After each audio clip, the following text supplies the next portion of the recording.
Each and every one of your nervous systems listening does not like change. It can change, though it prefers the familiar habits. It's learned to predict the world and create a false sense of safety on those.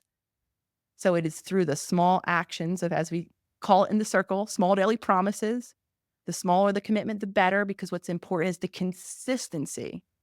And then over time, I started to actually feel the impact of those choices so much so I could say, oh my gosh, I am creating change, just like that person in the book. I do feel differently. I'm processing it in the body for a moment here.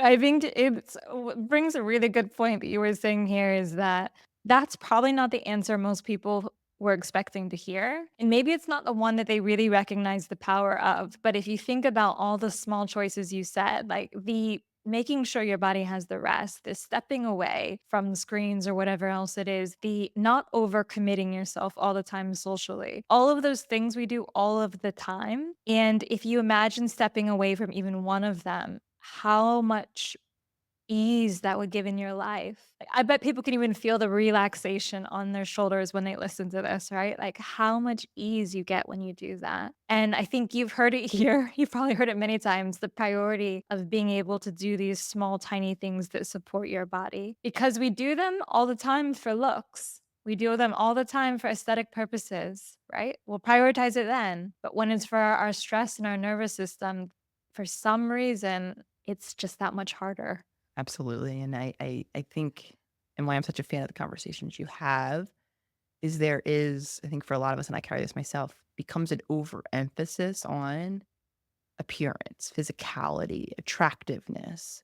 Even for me, I can group in there, right? Success and however it is that we're defining that, right? All these outward manifestations of who a lot of us have come to believe we are, right? And so there's so many ways, and especially when we talk about the body, that it is much more complicated than, of course, I'm very simplistically making it sound, because a lot of us emotions, body image, self-esteem, even sense of self has become so interconnected or merged with how we look or how we perform, and more so the validation or lack thereof that we're getting from those around us based on how we look and how we perform, that it's much more complicated, it's right? Much more easier said, if you will, than done. Because a lot of us, and myself included, I'll share personally, have learned not only through me and performance, but for me in appearance. I mean, there's a lot, again, passed down through particularly the women in my family, right? Where there is an overemphasis on certain ideas of attractiveness and certain beliefs of what that then gets us in life. Because again, I really want to emphasize back when I was mentioning parents and compassion and not to shame, for a lot of us who have that merger of appearance, says something about who I am as a person, or performance says something about who I am as a person. That came from a real experience, right? Of us being evaluated, validated, of getting a sense. And for our parents who passed on or modeled these messages, a lot of times it came from a very well-intentioned place. I'll speak from my own, with my family and my mom in particular, because of the insecurity around her just basic needs in childhood, financial resources, emotional resources, not having had those met. My mom did above and beyond and wanted to create a different experience for me, an experience that was based for all of her children, I have 2 siblings, that was based in safety and security. And the way she learned the way to safety and security was, especially for a woman, right back when my mom was born in 1940, was through appearance, securing a relationship, right back at a time where women, at least in this country, didn't have some of the rights, many of the rights that we have now. Right. So again, I'm just zooming out and understanding, like we were talking about earlier, a little bit of the patterns, and sensitive to the body in particular. Because a lot of us, and of course, I'm talking from a kind of female gender identified perspective. So I know it doesn't apply to everyone, though. There is a lot of merger that has happened in terms of our body and the messages that we've received in terms of what that means. And a lot of times, like I just shared, it comes from a very well-intentioned place. So the impact and the byproduct, of course, if now you hear me sitting here saying, we need our body, we need to connect with it, right? It's good to feel accepting of our body, then it becomes much more complicated in practice. So I just wanted to speak to that point. I really do appreciate how vulnerable in the work you do in helping support people, especially through physical body nutrition again, 'cause it's a complicated space.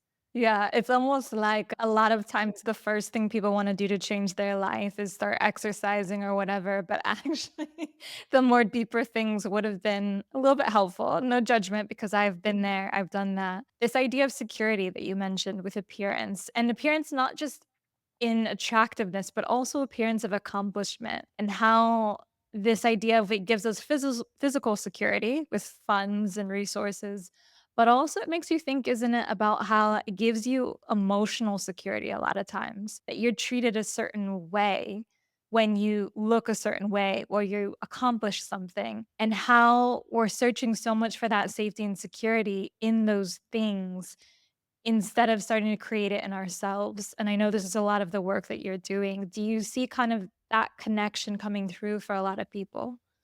I mean, absolutely. What we all need to feel safe and secure around is who we are and how we fit in, how we belong to the greater scheme of things, to our personal relationships, to our greater communities. I even think, at scale in terms of our species, right? And so we are driven to feel belonged, right? Evolutionarily, this is how our ancestors actually were able to survive.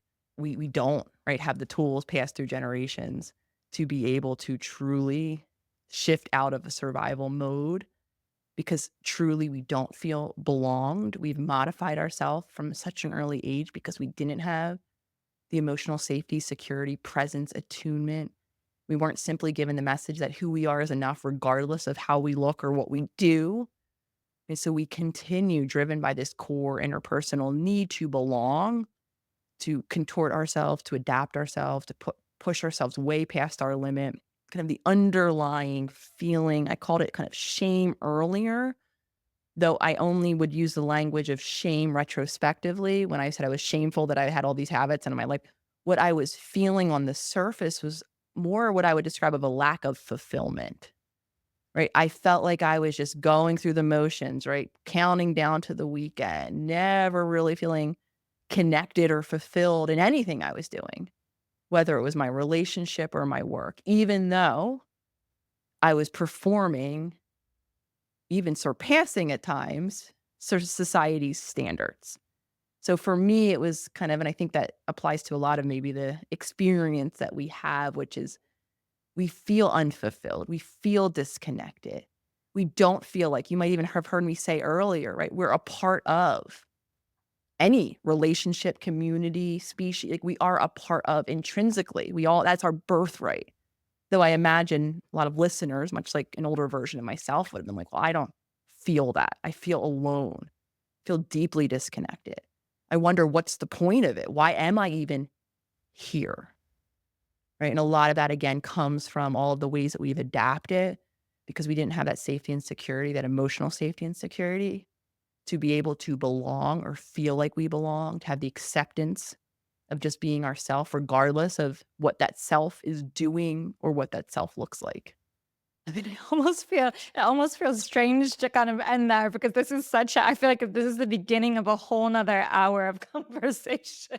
But yeah, I would totally agree with that in the sense of I felt that way many times. I think many people listening to of what's the point? And the irony, of course, is you can think that, but externally seem like you are just doing so well and people don't know and they have no idea. And so that's why it feels so isolating, like you're saying, is that if you don't have these conversations modeled for you in your household or in your relationships, you don't realize how many people are experiencing this. And I think this is where self healers has been so helpful to see that all of the wild thoughts I have are not just me.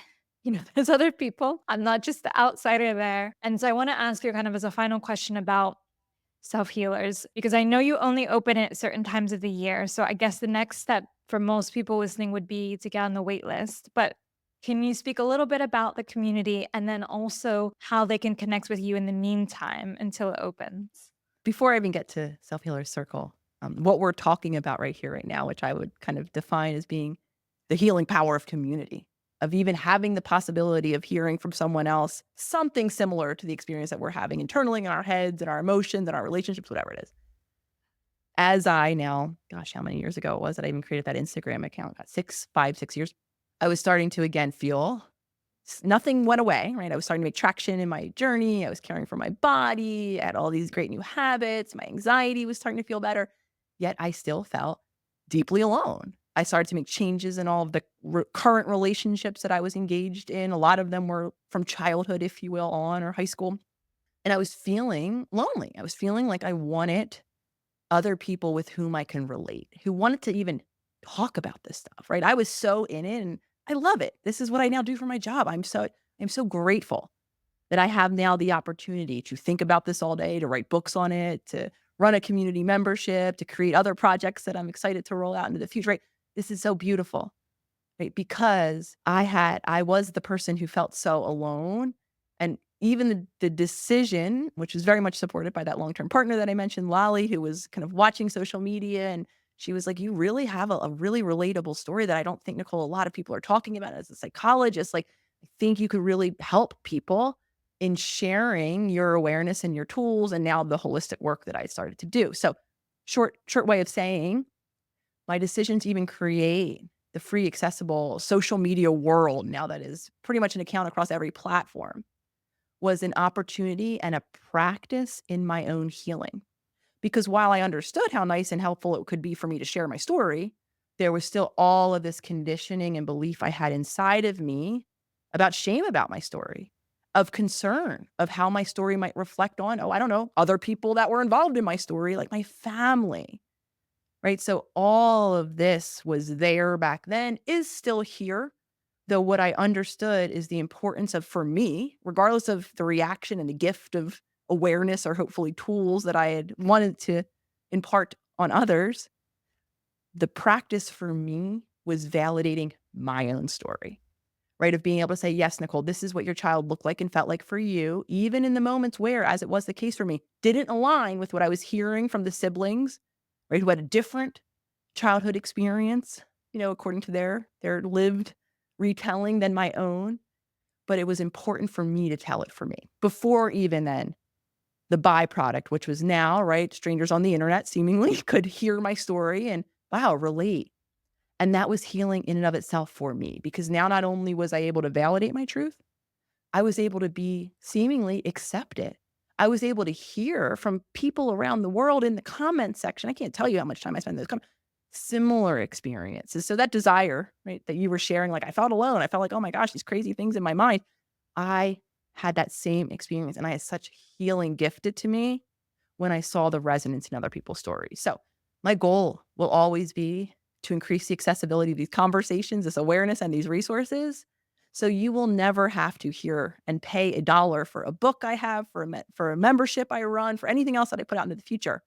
You will always have, whether it's on the Instagram account where it started, the YouTube page where I put out teaching videos, TikToks, X, whatever it is, that is so much a part because I want everyone to be able to have these conversations, have these resources, see in the comments other people around the world who are having similar experiences and learn themselves, whether they choose to do it online or not, or just in their personal life, how to own their journeys, how to validate themselves. And then, of course, for those interested in a more structured, if you will, approach, a community, the Self Healer Circle, now 5 years old, has been completely renovated, updated. We have our own private membership area, for lack of a better word, where there's workshops near weekly. We cover a new topic every month where we have presenters coming in and holding all different types of workshops and Q&A events and all different resources from guided meditations to journaling prompts to all different ways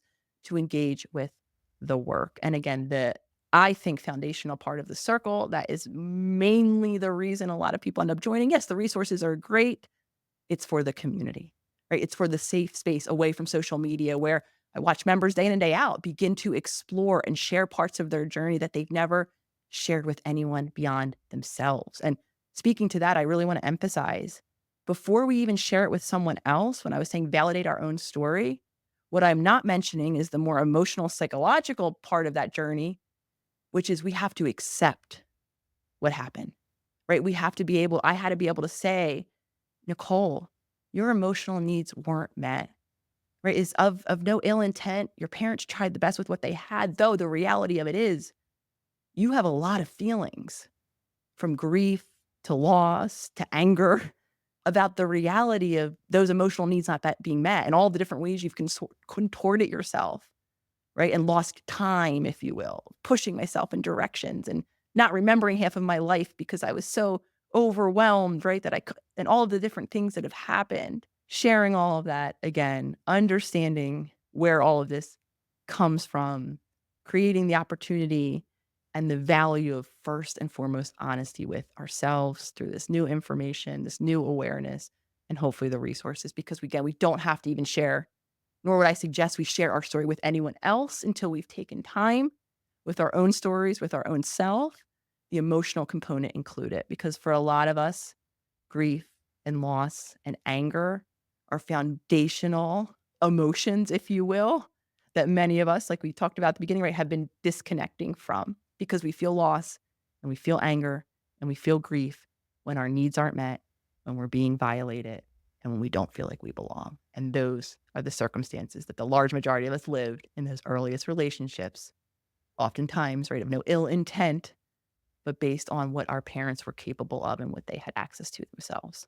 I appreciate mentioning on this part because I feel like it always comes back to that you can acknowledge you didn't have these needs met and you can acknowledge that they might not have been in a position to do it, whatever the reason was, but you can still work on it now. And I think that's why every time you speak, even just now, even anyone who goes to your Instagram too will see this, you will find a post there that feels like you are speaking directly to us or that you really understand. And it makes so much sense thinking that it comes from a place of where you were sharing your own journey first. Now I can see how that really kind of brings in that because I don't think you can look into people's souls that much if you haven't really done it to yourself first. Thank you. And I just want to end by or kind of acknowledge in that this is why you're always going to also hear me describing the reality, right? There are moments where I'm not grounded, where I do live habitual reactions.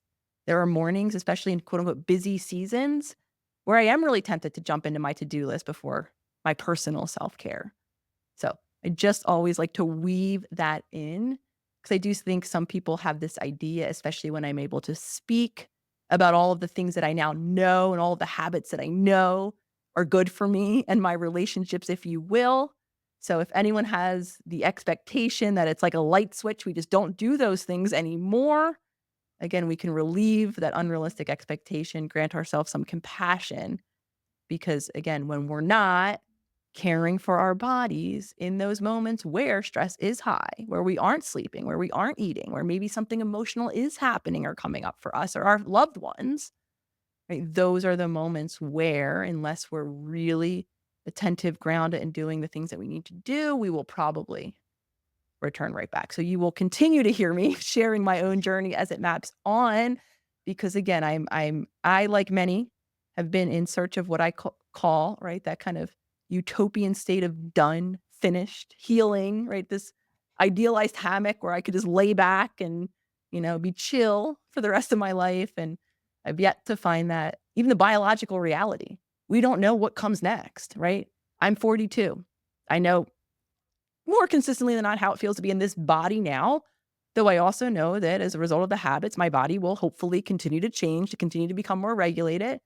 I have no idea what another decade will feel like, what shifts or changes I'll have in my emotional needs, right? What I'll be inspired to pursue in terms of my passion. Right? All of these words I never would have. Person reading the book, Power of the Mind is so great. I equally would read stories of purposeful people and passionate people and right all of these kind of internal drives that seem were landing on empty ears, right? They all felt like really nice concepts and ideas. And I did imagine that there were people in the world that felt very purposeful and passionate and driven. And even though I appeared driven, like we were talking about earlier, right? I drove myself right through decades of schooling. I didn't feel that inside. And now I do. Because things like purpose and passion and creativity, all of these things that inherently are part of our human experience, when we're not safe and secure, when we're living in the survival mode that comes along with that in our nervous system, as we've been talking about this whole conversation, we're never going to be able to actually feel or embody those things again, even though they are possible for each and every one of us. It is both probably reassuring to know that Dr. Nicole is going through this, but also maybe now you know it's lifelong. So take a little gasp, to prepare. It's okay. breathe through. Thank you so much for sharing this and for sharing your knowledge. And I want to encourage everyone listening to look at your Instagram, to look at your books, because if any part of this resonated, we couldn't put all of your wisdom into, this short conversation. It really does take you the next step in awareness. And as you said, that's the first part of really starting to heal. So thank you for all you do and for the purpose and passion that you share. Of course. Thank you, Shade, for having this conversation with me. Thank you, listeners. I always like to send gratitude right back. Like I said, you are part of the community that is allowing me to feel accepted and okay, regardless of whatever it is I'm struggling with or sharing about in any given moment. And truly, as I even write about in this latest book, I am so hopeful for what will become the case as more and more of us heal. So the reason again why I'm so impassioned about sharing this, even outside of any kind of paid, scenario is because I'm hopeful for humanity. I do truly believe that it is each and every one of us breaking the cycles that we've been speaking about throughout this conversation that will quite literally lead to a more collaborative and more harmonious humanity experience world for each of us. So I always like to end with true gratitude for all of us on this journey because I know it is not easy.